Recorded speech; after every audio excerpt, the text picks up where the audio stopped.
CGP Angkatan 11 dari Kabupaten Sidoarjo.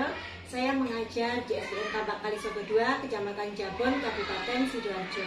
Saya akan melakukan percakapan praobservasi bersama rekan sejawat saya, Ibu Naila Tukfatul Makfiro. Assalamualaikum Ibu Naila. Waalaikumsalam warahmatullahi wabarakatuh. Bagaimana kabarnya Ibu? Alhamdulillah baik. Baik Ibu, hari ini kita akan laksanakan percakapan praobservasi ya Bu. Ya. Adapun tujuan kegiatan percakapan praobservasi ini yaitu agar nantinya Ibu saat melakukan kegiatan observasi di dalam kelas, Ibu akan lebih siap dalam menghadapinya, begitu ya Bu ya? Ya, jadi nanti saya akan mengamati Ibu saat kegiatan pembelajaran di dalam kelas. Saya akan melakukan kegiatan supervisi di kelas, begitu ya Bu? Sebelumnya, izinkan saya mengajukan beberapa pertanyaan kepada Ibu. Kira-kira apa tujuan pembelajaran yang ingin Ibu terapkan nanti? Baik, untuk kegiatan supervisi dan observasi di kelas saya nanti, saya memilih kelas 5 Bu. Nah, untuk tujuan pembelajarannya sendiri, saya mengambil dari lingkup materi membiasakan perilaku terpuji asmaul husna. Tujuan pembelajarannya saya pilih menyebutkan perilaku terpuji sebagai bentuk meneladani asmaul husna, al-qawi, al-qayyum, al-muhyi, al-mumit, al-ba'is dalam kehidupan sehari-hari. Nah, selanjutnya bagaimana area pengembangan yang ingin Ibu capai atau lakukan untuk kegiatan observasi ini? Baik, untuk area pengembangan sendiri saya memilih dua aspek. Yang pertama adalah aspek pengetahuan, di mana saya ingin mengetahui anak-anak ini tingkat pemahaman peserta didik tentang perilaku terpuji untuk meneladani asmaul husna tadi. Terus kemudian yang aspek kedua adalah aspek sikap. Sikapnya merupakan ada percaya diri, tanggung jawab, tertib, dan juga jujur. Ya, jadi area pengembangannya nanti pengetahuan dan sikap, ya. Ya.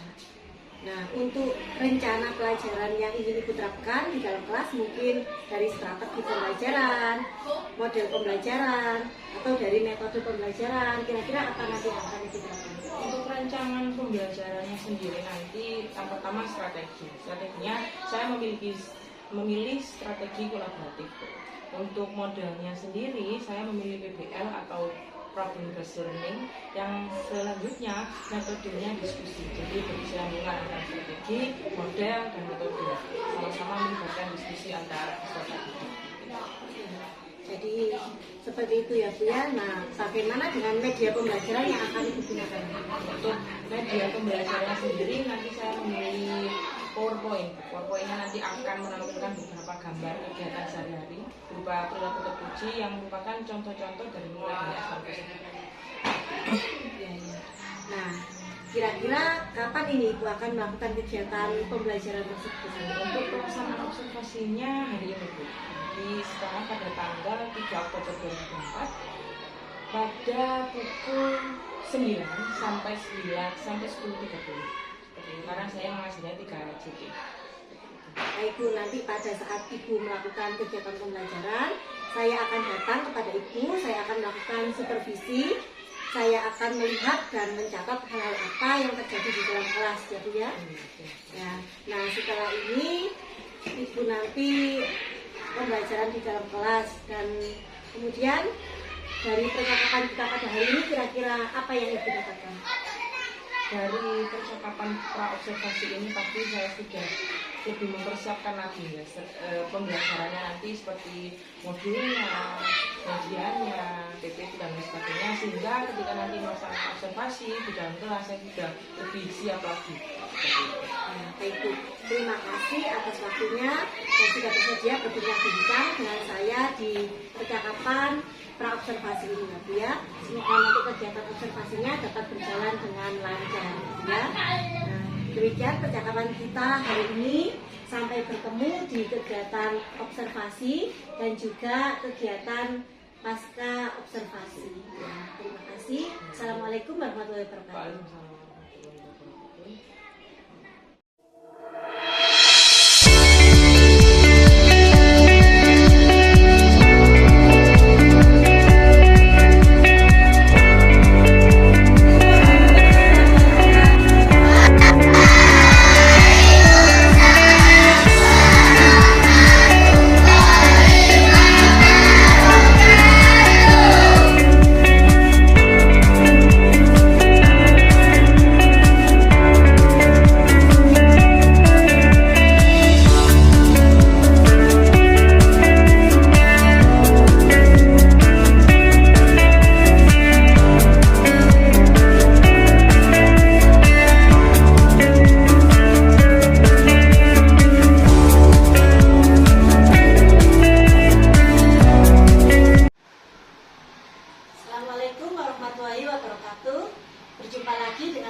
Sidoarjo.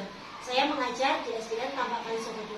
Di sini saya tidak sendirian, saya bersama rekan sejawat saya, Ibu Naila Fatul Mahfiroh, dan Ibu pengajar praktik saya, yaitu Ibu Iin Kusumawati. Baiklah, saya akan melakukan wawancara supervisi akademik bersama Ibu Naila Fatul Mahfiroh, wawancara pasca observasi. Assalamualaikum Ibu Naila. Apa kabarnya Ibu? Alhamdulillah baik. Alhamdulillah. Berjumpa lagi pada hari ini ya di percakapan pasca observasi. Saya ingin menanyakan beberapa pertanyaan kepada Ibu, boleh ya Bu? Baik Bu, percakapan pasca observasi ini akan memberikan beberapa pertanyaan mengenai sejauh mana proses pembelajaran yang sudah Ibu lakukan di kegiatan observasi. Ya. Pertanyaan pertama yaitu bagaimana perasaan Ibu terkait dengan berjalannya kegiatan proses observasi kelas yang telah berlangsung. Alhamdulillah observasinya berjalan dengan lancar Bu, karena ada kegiatan praobservasi sehingga saya juga sudah mempersiapkan media modul yang akan saya sampaikan kepada anak-anak sehingga saya lebih siap melaksanakan. Kemudian yang kedua, bisa Ibu ceritakan kembali area pengembangan apa yang Ibu lakukan di dalam kelas, kemudian langkah-langkah apa pembelajaran yang sudah Ibu lakukan di dalam kelas. Untuk area pengembangan yang saya lakukan kemarin itu ada dua. Yang pertama itu area pengembangan di pengetahuan, yang kedua adalah sikap. Kalau misalnya di pengetahuannya sendiri, saya itu menjelaskan kepada anak-anak bagaimana, karena tujuan pembelajaran yang saya pilih itu kan menyebutkan perilaku terpuji dari Asmaul Husna di dalam kehidupan saya. Jadi di pengetahuannya itu saya menjelaskan kepada mereka kegiatan-kegiatan sehari-hari mereka yang sering mereka lakukan, yang termasuk pengamalan dari Asmaul Husna. Jadi yang seperti mungkin mereka sering lakukan, tapi mereka tidak sadar kalau itu merupakan pengamalan dari Asmaul Husna. Kemudian yang pengembangan yang sikap, saya memiliki 4 aspek. Yang pertama aspek percaya diri, yang kedua tanggung jawab, yang keempat tertib, dan yang terakhir adalah jujur. Untuk langkah-langkah pembelajarannya, yang pertama ada kegiatan pembuka atau kegiatan pendahuluan, yaitu berdoa, absen, menanyakan kehadiran anak-anak itu sudah bersama apa belum, terus menanyai kesiapan mereka. Yang kedua adalah kegiatan seperti saya memberikan mereka pembukaan atau materi awal, kemudian mereka berdiskusi menentukan. Saya memberikan mereka gambar-gambar Bu, kemudian gambar-gambar tersebut mereka bagi sesuai dengan Asmaul Husnanya, yang penerapan dari gambar-gambar tersebut ke Asmaul Husnanya. Kemudian setelah itu mereka melakukan diskusi, mereka melaporkan secara berkelompok, kemudian mempresentasikan, terus kemudian kegiatan tutup, mereka mengerjakan RKP dengan diri dan tutup dengan doa. Bagus sekali jawabannya itu ya. Nah, sejauh manakah area pengembangan yang sudah Ibu sampaikan tadi, apakah sudah berhasil dilakukan di dalam kelas atau belum? Kalau dilihat dari LKPD secara berkelompok maupun individu, aku sedikit sudah mencapai dari tujuan pembelajaran awal. Jadi mereka sudah melaksanakan secara mandiri maupun berkelompok, mereka bisa. Kalau misalnya berkelompok mereka berdiskusi dengan baik, begitu juga ketika mereka melaksanakan LKPD secara individu, mereka melaksanakannya secara mandiri. Menurut Ibu, apa sih kekurangan dan juga kendala-kendala yang terjadi ketika sedang melakukan pembelajaran di dalam kelas tadi? Untuk menurut saya sendiri, kekurangannya itu ada dua. Yang pertama adalah kurangnya pengurusan peserta didik, karena kelas yang saya pilih kebetulan lumayan banyak, ada 33 siswa. Jadi untuk saya kurang bisa mengondisikan peserta didik gitu, karena mungkin tempat duduk mereka yang kurang tertata seperti itu, sehingga ketika mereka melaksanakan diskusi juga mungkin kurang nyaman, tempatnya kurang luas atau seperti apa. Terus kekurangan yang kedua, kendala yang kedua itu refleksi. Ketika proses pembelajaran, saya tidak mencapai refleksi di akhir pembelajaran seperti itu. Jadi saya kurang tahu nanti ketika pembelajaran selanjutnya ini langkah seperti apa yang saya lakukan untuk pembelajaran selanjutnya, karena lupa mencantumkan refleksi. Mengapa hal itu bisa terjadi? Mungkin karena di observasi itu ada ibaratnya yang melihat gitu, rasa nervousnya itu pasti ada, seperti itu mungkin itu penyebabnya. Jadi rencana ke